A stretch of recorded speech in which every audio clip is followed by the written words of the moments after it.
Hey, what's going on, JJ Crew? Today we're going to be looking at some mods for one of my favorite games of all time, Halo.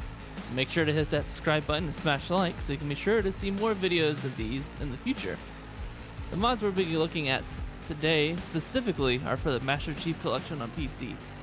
We'll be diving into each game separately for each video, and today we're starting with Reach. This is one of my favorite Halo games when it comes to the campaign in particular, but there are a few areas that could have used some improvements when it comes to gameplay. The mod we're looking at today aims to fix some of these sore spots, like weapon bloom abilities and underperforming weapons. Welcome to Ruby's Rebalanced, Reach. So the first things to look at are the weapon changes. One of the most controversial additions to Reach was the weapon bloom, and while it hasn't been removed, the effect has been reduced to reward precise aim and steady firing on all weapons. In other words, you still have to manage recoil. All the weapons have been touched up, but we'll take a specific look at some of my favorites. Starting with the assault rifle, we're seeing a buff to damage, and with the decreased bloom, this weapon already feels far more effective at range. As always, burst firing is the most effective way to use this iconic Halo weapon, but with the increased damage, it also has become much more effective at clearing out groups of unshielded enemies.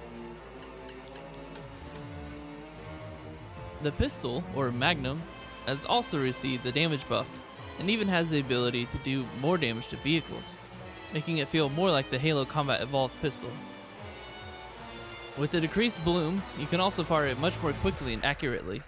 This brings it more in line with the DMR, but with a faster firing rate, making it more useful at close range. Plasma weapons in general have also been made more effective against all shields. The plasma pistol has seen a faster charge time, increased velocity, and increased tracking, making it far more effective at taking down elites.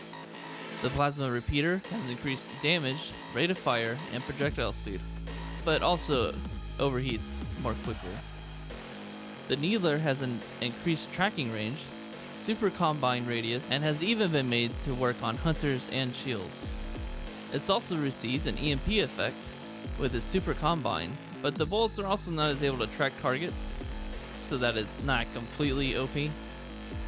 All grenades have been increased to a maximum capacity of 4, bringing back the feel of Halo Combat Evolved.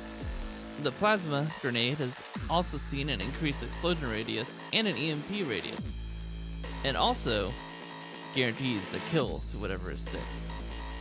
With that though, the general base damage has also been reduced on a non-stick.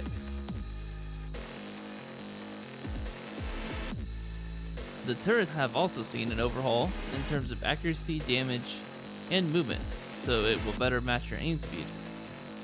There's also a ton of other weapon changes, so for the full list, check out the mod page down below.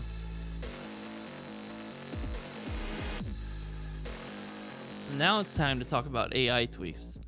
Just about all of the allied NPCs have become much more useful. They've all been given increased health and have all been made much more effective in combat.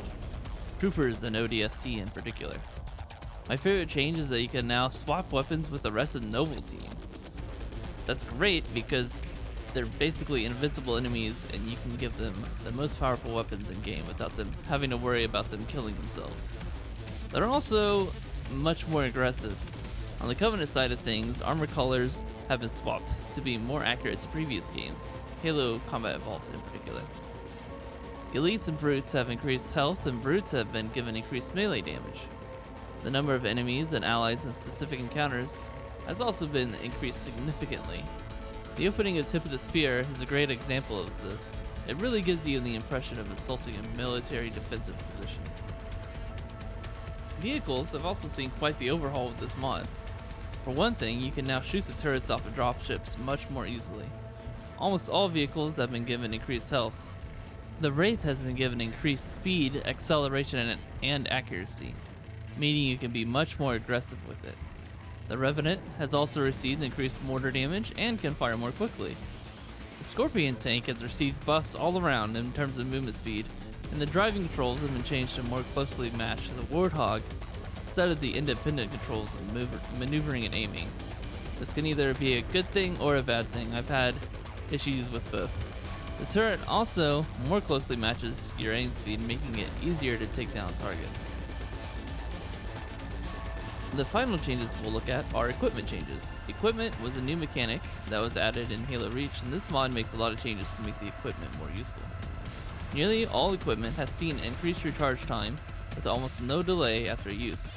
Active camo has increased strength and recharges much more quickly, allowing it to be used more consistently. The minimum charge required for the hologram has been reduced, and the drop shield can now be deployed in midair. For whatever reason you might want to do that. Armor lock now emits a damaging shockwave each use, but the time for it to be active has also been reduced.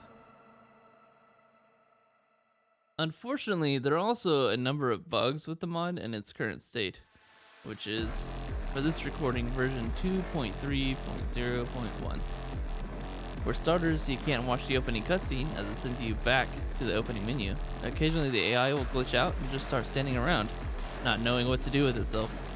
It also seems that the custom armor for Noble 6 is invisible in the campaign, and probably the worst thing is that the co-op doesn't function with this mod, at least in this iteration.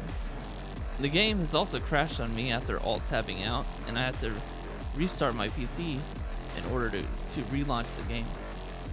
So there's definitely some issues that need ironing out. In terms of a campaign overhaul though, I really like the changes this mod makes to the gameplay.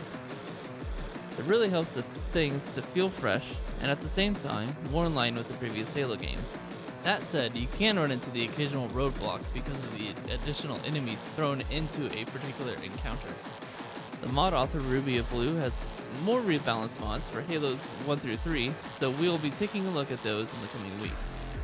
If you have any Halo mods that you would really like, or have even worked on yourself, let me know, and maybe I'll be able to feature them in a future video. Thanks for watching, guys.